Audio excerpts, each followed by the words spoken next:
মৰমৰ ছাত্ৰ ছাত্ৰীসকল, তোমালোকৰ প্ৰিয় চেনেল ইংলিছ লাৰ্ণিং আছামলৈ মই তোমালোকক স্বাগতম জনাই আজি মই তোমালোকৰ বাবে তোমালোকৰ অহা এইচএছ ফাইনেল এক্সামিনেশ্যনৰ প্ৰস্তুতি হকে হিষ্টৰীৰ 30টা চমু প্ৰশ্নৰ উত্তৰ অৰ্থাৎ 2 মূল্যাংকৰ প্ৰশ্নৰ উত্তৰ লৈ উপস্থিত হৈছোঁ। আজিৰ এই ভিডিঅ'ত মই আলোচনা কৰিব বিচৰা 2 মূল্যাংকৰ প্ৰশ্নসমূহ লোৱা হৈছে Ramanujan senior secondary school Nagaon, তাৰপিছত গোৱালপাৰা ডিষ্ট্ৰিক্টৰ এখন ইউনিট টেষ্টৰ কুৱেশ্যন পেপাৰ আৰু ধুবুৰী জিলাৰ প্ৰি ফাইনেলৰ কুৱেশ্যন পেপাৰৰ পৰা আশা কৰিম এই কুৱেশ্যন পেপাৰসমূহে তোমালোকক অহা পৰীক্ষাত সহায় কৰিব।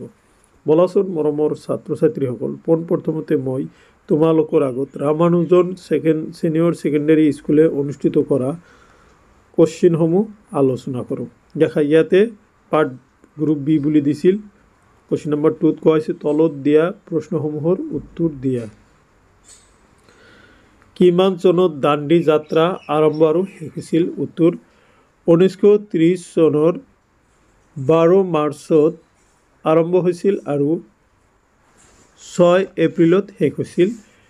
200 মাইল 78 অনুগামী এই দাণ্ডী যাত্ৰাত অংশগ্ৰহণ কৰিছিল। শ্বেৰ শ্বাহে কোন দুখন যুদ্ধত হুমায়ুনক পৰাস্ত কৰিছিল?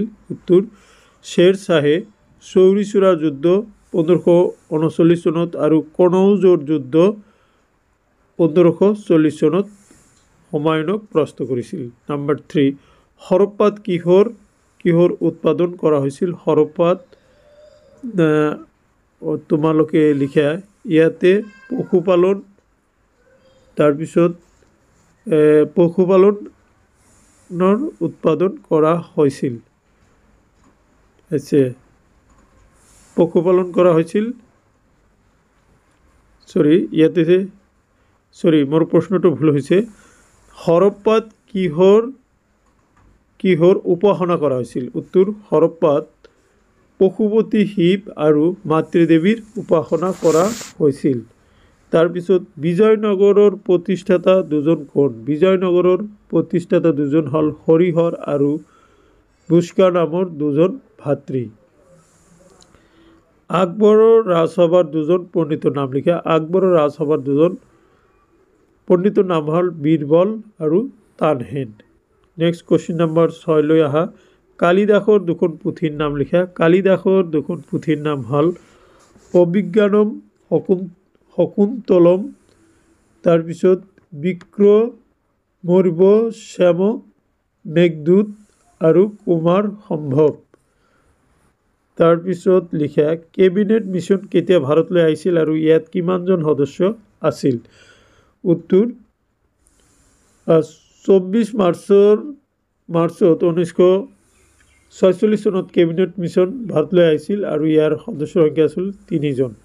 এতিয়া 8 নম্বৰৰ প্ৰশ্ন লৈ আহা। অসহযোগ আন্দোলনৰ কাৰণ কি? অসহযোগ আন্দোলনৰ কাৰণ হ'ল 1919 চনত জালিয়ানাবাগৰ হত্যাকাণ্ড আৰু বি অসহযোগ আন্দোলনৰ জৰিয়তে ইংৰাজৰ ওপৰত স্বৰাজৰ দাবী উত্থাপন কৰা। নেক্সট এতিয়া মই তোমালোকৰ আগত 9 নম্বৰ প্ৰশ্নটো লৈ আহিছোঁ। 9 নম্বৰ প্ৰশ্নত কোৱা হৈছে তীৰত সিং কোন আছিল? তেওঁ কাৰ বিৰুদ্ধে যুদ্ধ কৰিছিল? তীৰত সিং এজন খাচীয়া লোক আছিল। তেওঁ ইংৰাজৰ বিৰুদ্ধে যুদ্ধ ঘোষণা কৰিছিল। ভাৰত ত্যাগ আন্দোলনত শ্বহীদ হোৱা দুজন অসমীয়াৰ নাম লিখা। ভাৰত ত্যাগ আন্দোলনত শ্বহীদ হোৱা দুজন অসমীয়াৰ নাম হ'ল কুশল কোঁৱৰ আৰু কনকলতা বৰুৱা। মহাৰাষ্ট্ৰৰ দুখন ধৰ্ম সংস্কাৰকৰ নাম লিখা। মহাৰাষ্ট্ৰৰ দুজন ধৰ্ম সংস্কাৰকৰ নাম হ'ল গোপাল হৰি দেশমুখ আৰু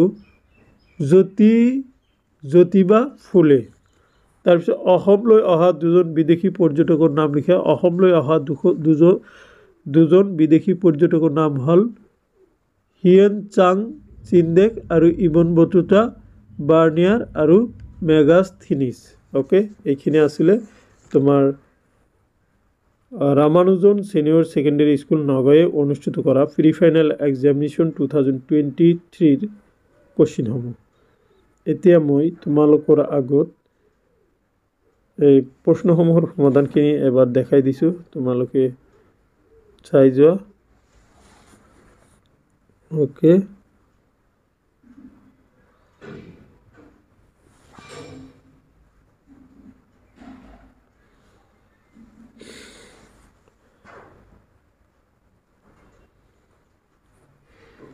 নেক্সট মই তোমালোকক ইউনিট টেষ্টৰ কোশ্চিন এখন আলোচনা কৰিম। দেখা ইউনিট টেষ্টৰ প্ৰশ্নসমূহ এনেকুৱা আছিলে। দেখা চমু উত্তৰ দিয়া যিকোনো 6টা পিতৃ প্ৰধান আৰু মাতৃ প্ৰধান পৰিয়ালৰ প্ৰধান বৈশিষ্ট্য উল্লেখ কৰা। উত্তৰ স্বজনীয় সম্বন্ধবোৰ পিতৃৰ ফালৰ পৰা ধৰা হ'লে তেনে সম্বন্ধক পিতৃ প্ৰধান পৰিয়াল বোলা হয়, আৰু স্বজনীয় সম্বন্ধবোৰ মাতৃৰ ফালৰ পৰা ধৰি ল'লে তেনে স্বজনীয়তাক মাতৃ প্ৰধান পৰিয়াল বুলি কোৱা হয়। তাৰপিছত কৈছে হৰপ্পা সভ্যতাৰ যিকোনো 2টা মূল বৈশিষ্ট্য উল্লেখ কৰা। হৰপ্পা সভ্যতাৰ যিকোনো 2টা মূল বৈশিষ্ট্য হ'ল নম্বৰ 1 হৰপ্পা সভ্যতাৰ লোকসকলৰ বহিঃদেশৰ লগত বাণিজ্যিক সম্পৰ্ক আছিল। নম্বৰ 2 মাটিৰ মূৰ্তি আৰু কোনো মোহৰৰ পৰা সেই যুগৰ মানুহে মূৰ্তি পূজা কৰিছিল বুলি অনুমান কৰা হয়। প্ৰিয় দাসী মানে কি বুজা, ইয়াৰ যোগেদি কাক বুজা হৈছিল? প্ৰিয় দাসী মানে হ'ল দেৱতাসকলৰ প্ৰিয়, ইয়াৰ যোগেদি অশোকৰ নাম আৰু উপাধিক বুজোৱা হয়। নম্বৰ 1957 চনৰ বিদ্ৰোহত ধৰ্মীয় বিশ্বাসে বিদ্ৰোহীসকলক প্ৰভাৱান্বিত কৰিছিল। 2টা উদাহৰণ দিয়া। 1957 চনৰ বিদ্ৰোহত ধৰ্মীয় বিশ্বাসে বিদ্ৰোহীসকলক প্ৰভাৱিত কৰিছিল। তাৰ 2টা উদাহৰণ হ'ল নম্বৰ 1 যে এনফিল্ড ৰাইফল, নম্বৰ 2 ইংৰাজী শিক্ষাৰ প্ৰচলন আৰু খ্ৰীষ্টান ধৰ্মৰ প্ৰচাৰ। নেক্সট হস্তি বিদ্যানৰ পুথিৰ চিত্ৰশিল্পী দুজনৰ নাম কি? উত্তৰ হ'ব দিলবাৰ আৰু দোসা। নেক্সট গুৰু নানক কোন আছিল? তেওঁৰ ধৰ্মমতৰ বৰ্ণনা দিয়া। বৰ্তমান পাকিস্তানৰ লাহোৰৰ ওচৰৰ তালবন্দী নামৰ ঠাইত এটি ক্ষত্ৰিয় পৰিয়ালত 1459 চনত গুৰু নানকৰ জন্ম হৈছিল। তেওঁ শিখ ধৰ্মৰ প্ৰৱৰ্তক আছিল। হিন্দু আৰু মুছলমানৰ মাজত কোনো প্ৰভেদ গুৰু নানকে দেখা নাছিল। আন্তৰিকভাৱে ভগৱানক উপাসনা কৰা আৰু চিত্তশুদ্ধি ৰখাই আছিল তেওঁৰ ধৰ্মৰ মত। তাৰপিছত আহোমৰ প্ৰথম ৰাজধানী ক'ত আৰু কেতিয়া স্থাপন কৰা হৈছিল? আহোমৰ প্ৰথম ৰাজধানী চৰাইদেউত 1253 চনত স্থাপন কৰা হৈছিল। নেক্সট তোমালোকে চোৱা মহাযান আৰু হীনযান পন্থীৰ 2টা প্ৰধান বৈশিষ্ট্য উল্লেখ কৰা। মহাযান পন্থীসকলে মূৰ্তি পূজাত বিশ্বাস কৰিছিল, আনহাতে হীনযানসকল ইয়াৰ বিৰোধী আছিল। হীনযান পন্থীসকলে পৰম্পৰাগত অতি নিয়মত বিশ্বাসী, আনহাতে মহাযান পন্থীসকলে পৰিৱৰ্তনশীলতাত বিশ্বাসী আছিল। এতিয়া মই তোমালোকক এই প্ৰশ্নসমূহৰ সমাধানৰ স্ক্ৰীনশ্বটটো দি দিছোঁ। তোমালোকে স্ক্ৰীনশ্বট মাৰিও এইখিনি ঘৰত আলোচনা কৰিব পাৰা।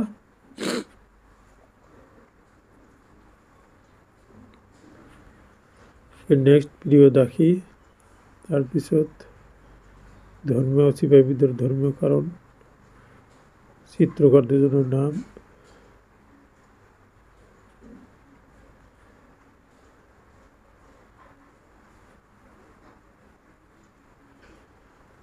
অ'কে।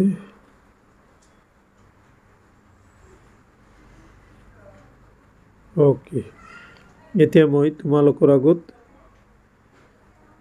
গোৱালপাৰা জিলাৰ প্ৰি ফাইনেল এক্সামিনেশ্যনৰ প্ৰশ্নসমূহ আলোচনা কৰিম 2022। ইয়াতে হৰপ্পা লোকসকলৰ জীৱন নিৰ্বাহৰ 2টা কৌশল লিখা। তাৰপিছত মৌৰ্যসকলৰ ইতিহাস পুনৰ্গঠনৰ বাবে ইতিহাসবিদসকলে ব্যৱহাৰ কৰা যিকোনো 2টা গুৰুত্বপূৰ্ণ সমল উল্লেখ কৰা। প্ৰাচীন কামৰূপৰ ভাগ 4টা কি কি আছিলে? এইকেইটা প্ৰশ্নৰ উত্তৰ একেলগে চোৱা। দেখা হৰপ্পা লোকসকলৰ জীৱন নিৰ্বাহৰ 2টা কৌশল হ'ল নম্বৰ 1 হৰপ্পা সংস্কৃতিৰ মূল ভেটি আছিল কৃষি।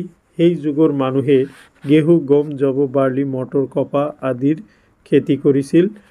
নম্বৰ 2 হৰপ্পা সংস্কৃতিৰ লোকসকলে আমিষ আৰু নিৰামিষ 2 ধৰণৰ খাদ্যই খাইছিল।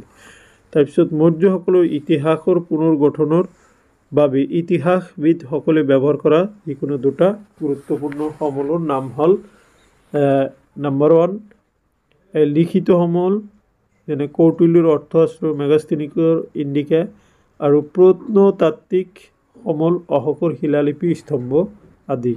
কামৰূপৰ প্ৰাচীন কামৰূপৰ ভাগ চাৰিটা হ'ল কামপীঠ, ৰত্নপীঠ, স্বৰ্ণপীঠ আৰু সমাৰপীঠ। নেক্সট, আজান পীৰ কোন আছিল? তেওঁৰ দৰগাহ ক'ত অৱস্থিত? আজান পীৰ এজন ইছলাম সাধক আছিল। আজান পীৰ বা ফকীৰক শ্বাহ মিলান কোৱা হয়।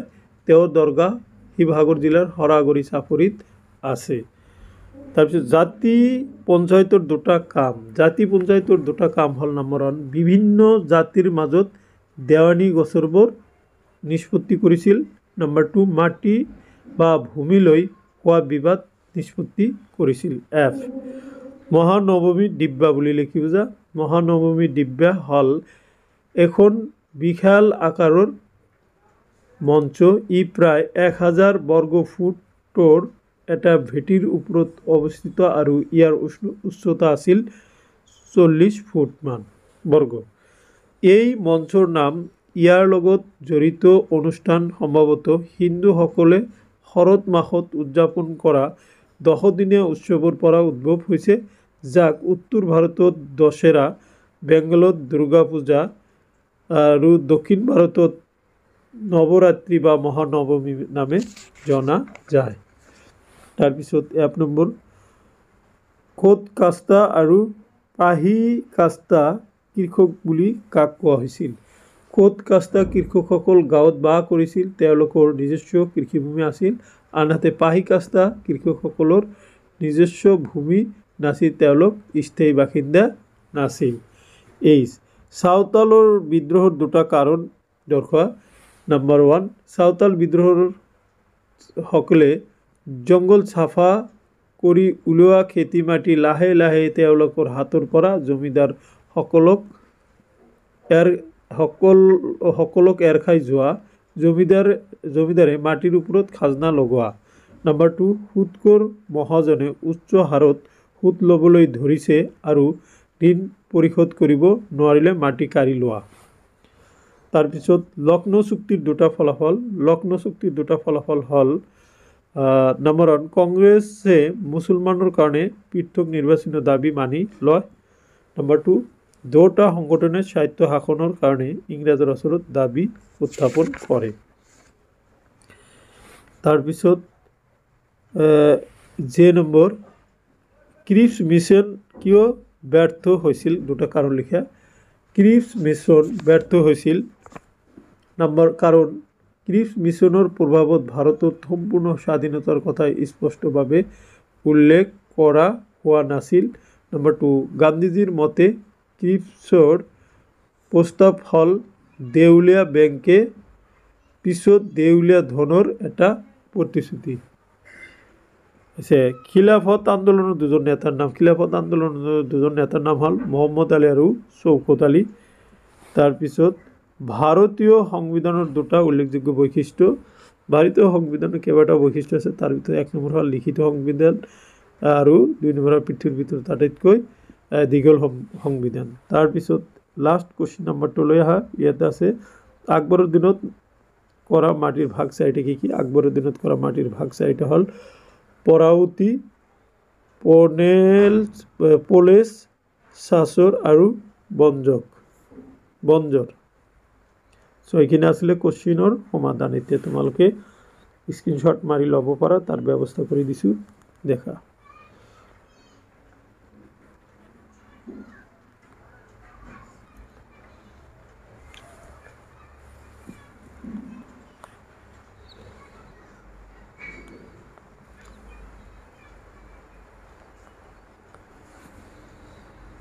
ওকে,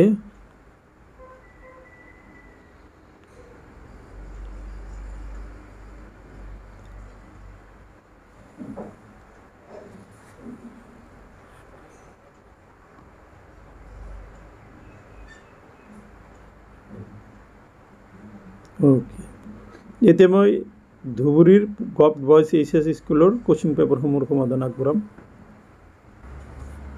ইয়াতে দিয়া আছে তলত দিয়া প্ৰশ্নসমূহৰ উত্তৰ লিখা। হৰপ্পা সভ্যতাৰ যিকোনো দুটা বৈশিষ্ট্য ইতিমধ্যে আলোচনা কৰিছে।